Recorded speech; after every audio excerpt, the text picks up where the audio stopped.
All right, thank you for coming. Very pleased with our win. Very pleased with our fast start. That was something that was real important that we made a big emphasis in our program.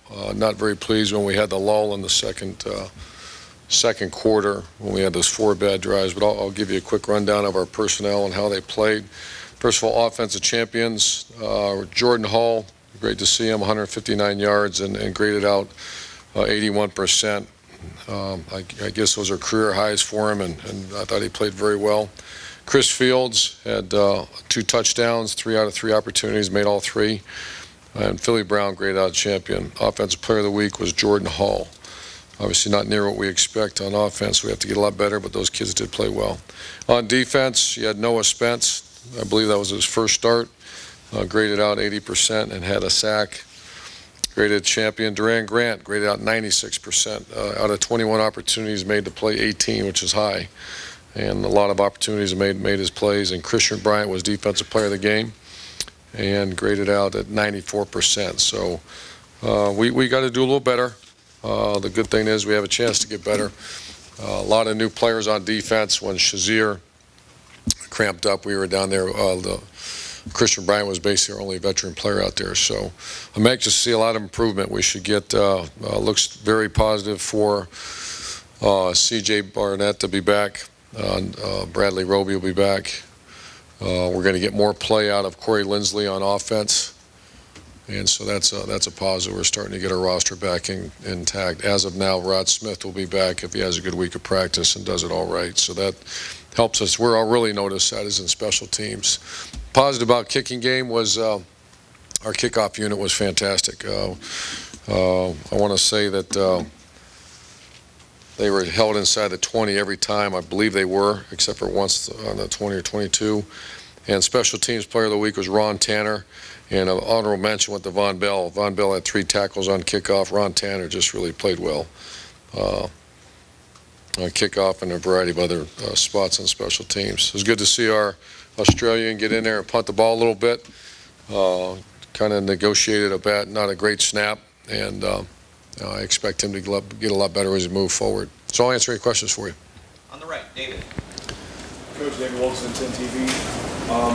4 running backs get carries on Saturday. If Rod has that good week of practice, how does he fit into that mix? How many touches would you like to see him get? Well, that's a good question. I don't know. We kind of, last spring, I had the intention of making Jordan Hall more of an H, but an H that can come in and motion in, and that's when he can cause issues for defenses. So, I don't know. We'll see how he practices. I hope he does earn a right to carry the ball, because that will free up Jordan Hall maybe to help us in some other areas as well. Middle, Dave. Dave, Urban, is there any chance Brad Roby could be one of the game captains? He's obviously one of the leaders of this team. He won't be at all this year. This year? Yeah, I don't know. I don't know. That's a good question. I haven't thought about it. And I stuck Norwell out there last year. Mike Vrabel said something to me really intriguing about he was not elected a game captain or a captain of the team. But what are we talking about? He is a captain, and so I just Norwell, the way he has been, I wanted to put him out there, and we did that. Far left, Rusty. In light of what San Diego State did in the opener, first of all, have you seen anything on them? And secondly, what didn't go right for them if you did see it? Oh, they're great. They're arguably the best tailback we'll face all year. Was injured, I believe, in the first quarter. This Eastern Illinois team played outstanding and gave up, scored some big plays against man coverage. Other than that, I see a defense. It's an odd stack, 3-3-5 defense that they blitz, bring high percentage of pressures. Their movement, their chaos defense that play really hard with some good players. And offense, I think they kind of stepped out of their comfort zone a little bit. They just threw I want to say 63 times or something like that. I've coached against Rocky Long before. Excellent football coach, tough. Guys play real hard, and they won, I believe, 9 games last year, which is not surprising for his coach teams. Just a follow up on Roby. Does he step right in as a starter, or is he's competing for a spot? He will not be named starter. Will be probably, I don't know when we do the starter thing. When do we do that? We'll put out a depth chart tomorrow. Yeah, it'll be. We'll probably see Armani or Roby. We'll start. Depends on how they practice. Far right, Austin. Urban, what is Chris Fields doing now this year that allows him to contribute more than maybe this time a year ago? Yeah, one of the most improved players on our team. He's involved in special teams. We kind of have a rule around here that you can't play unless you're involved in the special teams, and he's really done a nice job. I admire Chris Fields. Chris Fields wasn't in the top 50, for the playing a game last year. And he's really the same talent. He's just playing his tail off and doing a lot of things for us, doing it all right, too. Kenny said after the game that with the 2-point conversions that he has I don't know how much freedom he has, but he's looking at numbers. Is that something that can happen at any time throughout the game? Is that the plan to let him decide that? I went to the Fiesta Bowl and I watched Oregon do that early in the game, and I just know that drives defensive coaches. You have to work on it, and it's also a chance where you get some cheap points. And so we've been working on that since last February, and so it worked pretty good. And so I don't know how often we'll do that. I don't know that. We usually decide that on Wednesday, but it's in the package. Second row right, Doug. Doug Harris, Team Daily News. Urban, you said you want to be a really aggressive defense this year. I'm wondering, with all the new guys out there, if you had to peel it back a little bit and not put so much pressure in press coverage. I think that's a correct statement. And especially anybody gets their first start, and we were down 1, 2, 3, 4 special teams players too. That's where, the three names I just mentioned, Rod Smith, Roby, and C.J. Barnett. I thought there was a fourth name. But those three guys are valued special teams member as well. And then Roby coming back now frees up Armani, who's a tremendous special teams player for us a year ago. And we had to be very cautious. He played a lot of football for us in that heat. So we're starting, that helps with our depth. We could expect maybe more press coverage, more. I think you have to visit with them. I think so. I think we all want to be a little more aggressive. And we didn't play as much bump and run coverage. However, we did pressure quite a bit. Back row left, Bill. Urban, you were in Ohio at the time. Do you have any memories of the cardiac kids because of sight? And also, he was Breeze-sized, didn't have a big, strong arm. He was very accurate. Is that the most important thing, or what, for a quarterback? I think the most important thing for a quarterback is the competitive spirit, is being a guy that, I just love those guys. The best ones I've ever been around are ones that refuse to lose in checkers or ping pong or anything. They just don't. And I say this quite often, unlike most any position in all of sport, the quarterback has more of a pulse. They're who your team is usually, and that's why I like the energetic quarterbacks. And we're really working on with Braxton.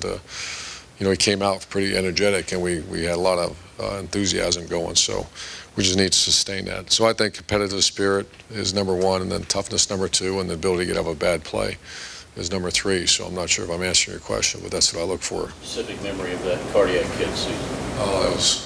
I was young. I just was a I remember going and watching the game, watching them play in the old stadium. Loved it. Far right, Clay. Yeah, Coach, your former broadcast partner is going to call the game this week. Are you usually interested in his take or what he thinks of your team? Is that Chris? Correct. I talked to Chris, last year. I talked to him, and we talked about tackling. He's one of those guys that has a very firm belief in tackling, and he came in and we talked about it. I'm sure we'll talk this week, and I absolutely have interest in what he has to say. He knows football. Front row, Todd. Urban, we've got a chance to see Braxton's personality this year, and just seems such a humble, nice kid. How difficult is it, you look at what Manziel's gone through, to navigate the pitfalls of fame and success for a young guy? In today's day and age, I think everything gets exploded, and you got to remember these are 19 and 20-year-old young men that I just remember when I was 19 or 20, I didn't do some things that I'd be very proud of right now when I'm 49. So, but the difference was camera phones and blogs and Twitter and all that other stuff didn't exist. Because if it did, I probably won't be standing here behind this microphone. And I imagine a few of you would be working where you're working. Not to mention any names, Tim May. So I don't know the whole story. I have a lot of respect for their coach, and my heart always goes to the player. Like, my gosh, you want to leave him alone, let him go play the game. But I get it. Front row, Tim.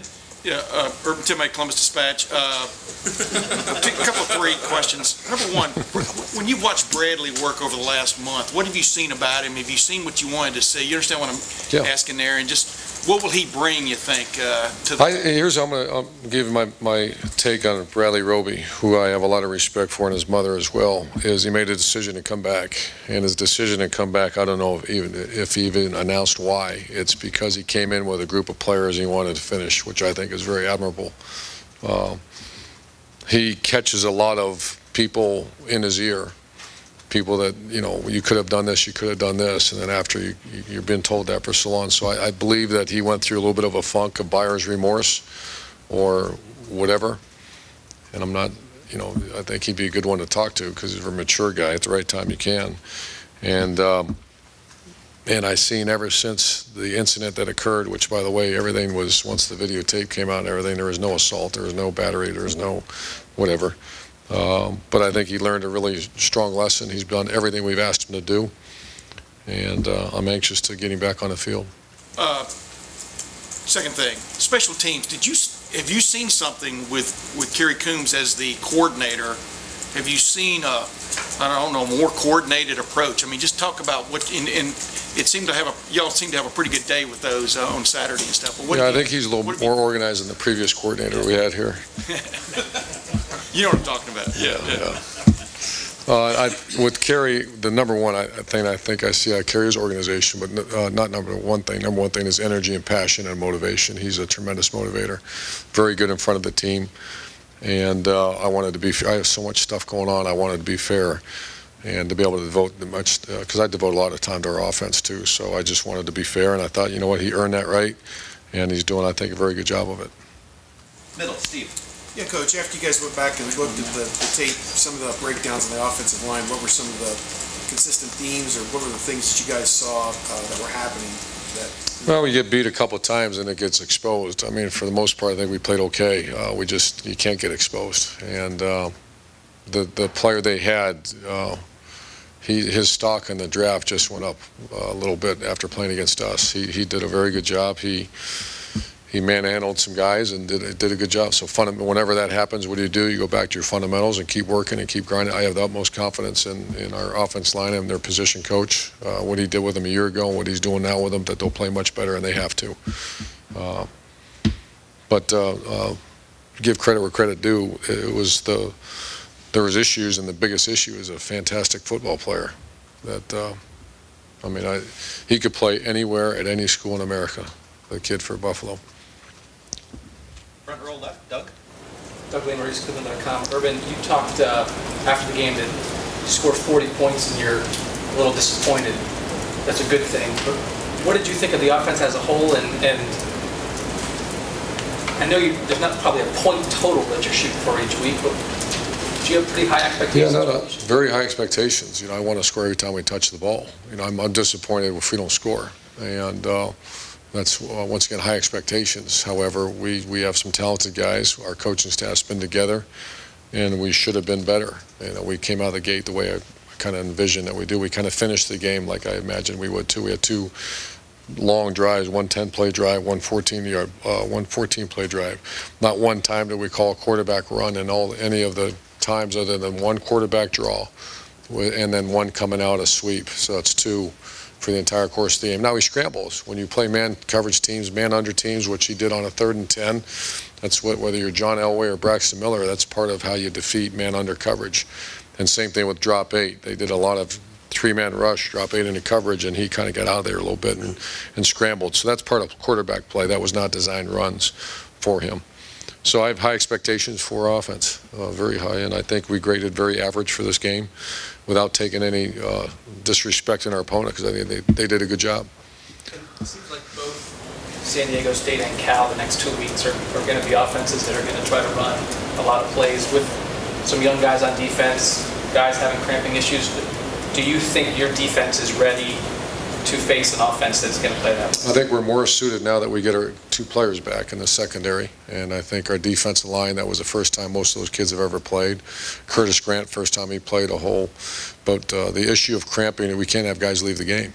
You know, Josh Perry Didn't play that many plays, and all of a sudden he's out of the game. And I'm still trying to figure that one out. And so we just got to make sure our guys, and I have to do a good job, our training staff and the players, take care of yourself, because we can't have those issues, because that will be a major league problem this week. I'm not worried about next week. We'll discuss that next week. But that'll be a problem if you look out there and some guys are cramped or they're not playing, then we got a problem. We just don't have that. No one has that much depth. C.J. Barnett and Roby being back is certainly going to help us, though. Front row, Bill. Bill Rabinowitz, Dispatch. How ideal is it for you as a coach to, first of all, you won the game. There were a lot of good things, especially early, but there are a lot of things that you can point to the last 3 quarters and say, you're not anywhere close to where we want you to be. In that sense, was it almost a perfect world for you as a coach? That's a good question, Bill, and I think complacency is certainly not a problem this week. You know, there's been times where you smoke a team and then all of a sudden you go in on Tuesday and you start trying to get after them, but they're looking at you like, what do you know, because they've just been told how great they are. So I think that's a very valid and is as much cleaner as I would have, all of us would like to have seen it. It's a great opportunity for us to coach them really hard to get better Tuesday and Wednesday. And one question about Lindsley. Obviously, offense played great with him in the game. Can you give any kind of definition to the injury and just how close he is to being 100%? Yeah, he had surgery. He had in our last game, I believe, against a team up north. It wasn't a Liz Franks. It was close. There were some issues with the bone separating, and we thought it would be healed up. He went through off season, started bothering him, and we made a decision in spring practice early in spring to go put it, because the doctor said the best thing is make sure, even on MRIs or whatever, X-rays, that it showed that it looked okay, but it was bothering him, and he's a tough kid, so they put a screw in it, and those are long injuries, so he's a little bit ahead of schedule even. So we played him, I think, 17 plays, and I wanted to put him back in, and we just, we made the decision on the sideline, so let's keep going as is, and he'll play more, and so just keep gradually getting better and better. 2 more questions. Matt, far left. Matt McCoy, WTVN. Just interested in your view of the freshman debuts. Was it kind of what you expected, the good and the bad with? Well, Daughtry, I think, was good, other than he's laid on the ground. That was terrible, and that he won't play much if that happens again. I did think he showed some of the explosiveness that he has. We would like to get number 15 a couple more carries. On offense, I think that might have been it. James Clark just got in there for a few plays. On defense, Joey Bosa, I think, has played very well. I think he's earning a lot of time in a rotation. I'm really impressed with him. Mike Hill continues to get better, and Trey Johnson played extensively. We didn't really expect that to happen, but Ryan went down with cramps early and had a hard time getting back. I believe that was it. What the guys Von on Bell. special teams. Von Bell did very well. Cam Burrows did actually very well. That's a great place to start to make a name here. Quick follow-up, by the way, Curtis Grant on the penalty. What do you tell? You tell him to stop. That's silly. We were watching video the other day, and a kid gets it, and you have to stop. And he was right there, and I mean, he fell on the pile, and he got a 15-yard penalty on a sack. But that's the rule. Far right, Doug. Doug Lattel's ABC6, obviously you were depleted in the secondary, coach, but can you evaluate Cam? You said had a good game. Armani Reed, some of the other guys. Okay, Armani, they one or two. It was about a 3-play series where he had a penalty. The ball got deflected one time, and it completed, and then they threw a fade on him in the end zone. So he got exposed there for a minute. But I think he's a tough kid. He's talented. I expect him to continue to get better and better, and he certainly deserved to be in the rotation for playing corner. Coach, thank you. Thank you, guys.